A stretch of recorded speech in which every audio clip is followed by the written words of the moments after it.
If you've ever been on a team forecast call, listening to a manager and a salesperson banter back and forth as to whether or not they have a champion in a deal, it was probably a bit entertaining for you.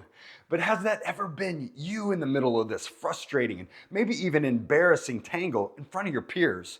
And has it ever been you who had to explain how your so-called champion allowed the deal to push, or even worse, go to the competition?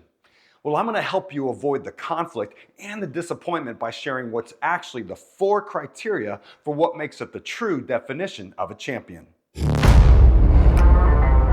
Normal is overrated. If you and your organization believe in the purpose of champions, to have an advocate on the inside where most of the selling actually happens, serving as a moderator between the differing opinions and priorities of all the different stakeholders involved, well, then it's critical for both you and your teammates that everyone is speaking the same language, using the same vocabulary.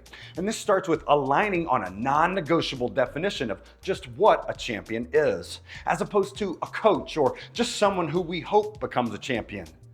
I realize that there's a lot of criteria that gets thrown out about what makes a buyer champion, but I just encourage us to separate what may be an individual's trait that we sometimes see, such as having a personal win in the deal or proven buying experience, from these 4 champion criteria that absolutely must be met in every deal every time. Now, you've often heard me say that there are 3 criteria of a champion, but today I actually want to break them up a bit into 4 criteria, because if I or a leader has said that the first criteria of a champion is power and influence, the reality is that while leaders like me often group them together due to their relatability, they're in fact 2 totally different buyer traits.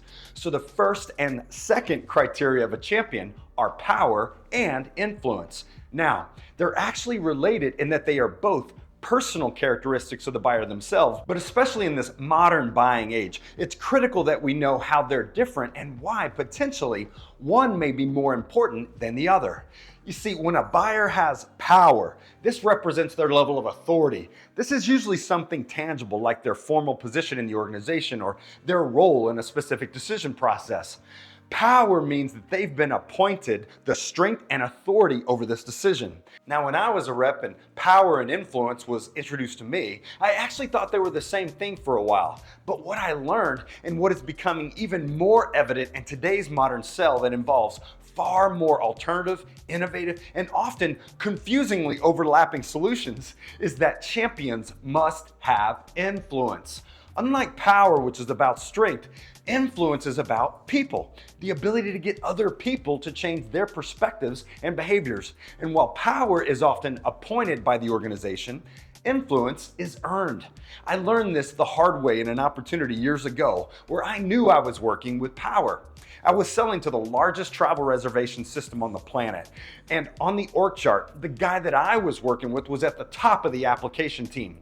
They gave him a VP title, people underneath him. They gave him power and authority. So when he'd ask me to jump, I wouldn't ask how high, I would just show up at headquarters jumping. And in the tech world, that meant demos, workshops, business cases, proof of concepts. But when the deal kept pushing and pushing, I learned that while he did have power, he lacked influence. He lacked the credibility to influence the other people, because what I learned was that there were other application leaders and they were all mesmerized with the new startups of the day that solved their problems. So they got the funding for their solutions because he couldn't influence the people to prioritize what I sold. You see, our influence over any other person is fueled by the level of credibility that we've established. And internally, across all the people involved in a purchase decision, those colleagues won't be influenced unless your champion has earned the credibility for this specific solution in this specific situation. Have you ever known a leader who had power but very little influence? Or perhaps they had immense influence but limited power? I want you to think about the different stages and situations that your buying process goes through. And I want you to question where and how these 2 human dynamics of power and influence will be utilized. The true discipline of an elite level seller is in seeking out champion targets who have both the power to make the decision on your specific opportunity nonetheless, and the influence to get the other people in the consensus to follow their lead toward your solution. The third criteria of a champion is that they have access to economic authority. Think of access as organizational alignment. Is their role in the organization actually set up to have ready access to discuss and influence the decisions of an economic buyer? Why is that important? Well, again, think about this modern buying environment. One, there's just so much energy and false perceptions about the many new technologies and innovations. And there's also far more alternative solutions that can be piloted or tested for free before the buyer even meets a salesperson. So it's more important than ever that we don't get caught up wasting much of our time in opportunities that will never get spend approval. Not just funding, not just budget, but actual formal approval to spend the money. It goes out the door, leaves the company, it goes to the vendor. And that's what an economic buyer is, the person who has discretionary authority to spend the money. I actually want to dispel a few myths here. Is the economic buyer the one who owns the budget? Is the economic buyer the one who signs the deal? Is there always one economic buyer, or can it be a committee? Maybe. Sometimes. Sometimes not. Those things all depend on internal process and often the size of the company. You see, if something can't be said to be true all of the time, then it simply can't be a rule. So don't get lost in the noise. Focus on the criteria. If they're an economic buyer, then they have the discretionary authority to approve the spend of this specific investment. And to be a champion, they need to have access to the economic buyer. Now for the fourth criteria. Here's where champion-based elite level selling gets hard.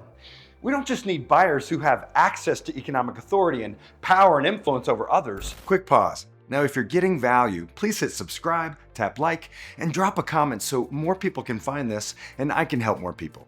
Now let's get back to it. The fourth criteria is that champions will have a willingness to sell on our behalf.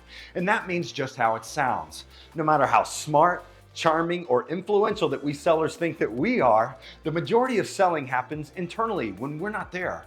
You hear me time and time again say we don't sell to companies, we sell to people. So if you thought of a champion as our salesperson on the inside, how would their challenge of selling to people be any different?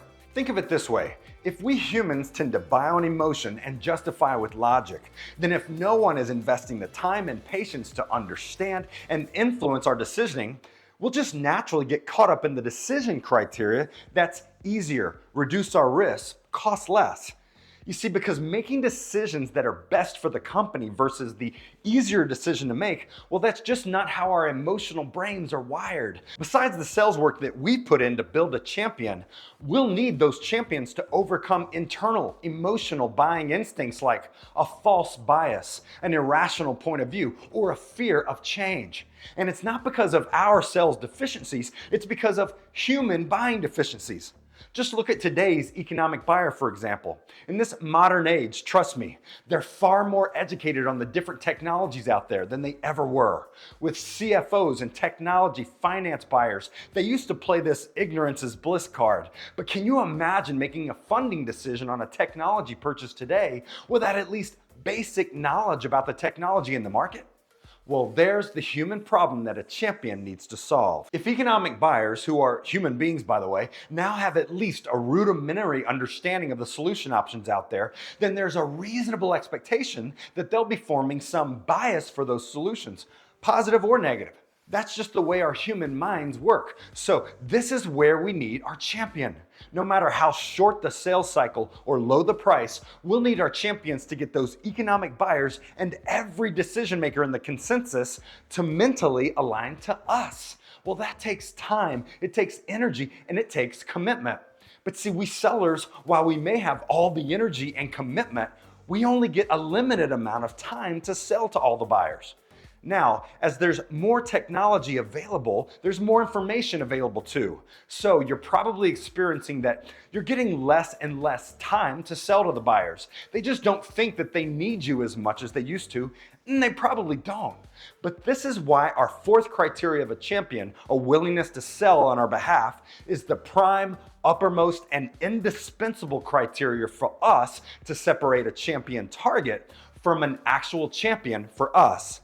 And before I leave this fourth HUNA criteria, Realize that your champions don't typically buy solutions for a living. They're usually business or technology operators of some sort. So don't assume that they're necessarily good at selling on your behalf. Even champions with the best of intentions to advocate for us can often fall short for their own different reasons. This is why elite level sellers don't just assume or take their word for it. Elite champion-based sellers seek out evidence that their champions are actually selling for them. And if they don't see evidence, this is when elite sellers might test them, asking the buyer to take a strategic action that would help them in the deal. But the bottom line is this: a maniacal qualifier and disciplined champion builder knows that they don't truly know whether they have a champion unless they see evidence that they are willing to sell on their behalf. So as you look at your business, the pipeline of deals that you're working, I want you to be intellectually honest with yourself and assess whether or not you have champions in your deals who meet all 4 criteria. Power, and that's the appointed authority, not just in the organization, but the specific authority for a purchase of what you're selling. Then, do they have influence? Now, this is a personal trait of credibility. While power is about position, influence is about people. And as I mentioned, the buying landscape is changing fast, and at no time in our history have we seen lower level roles be given far more influence in the more technical business decisions. So if you have to prioritize one trait over the other, there is no more important trait in this modern day sell than having influence over others. Third, access to economic authority. Do they have the organizational position to discuss with and influence the economic buyer, the person with discretionary authority over this spend? And last, and what is the ultimate purpose and power of buyer champions? Do they have a willingness to sell on our behalf? And we only know that to be true when we see actual evidence of that bias for action. If there's other enterprise sales topics you want to hear about, share in the comments below, and I'd like you to answer this question. Once you've identified a true champion target, what's been working for you to then build them into a champion? Friends, if I'm helping you anyway, be sure to bump that like, subscribe, and then click on the screen right now to watch another video helping you to master the human sell and elite level sales strategy. Thanks for watching.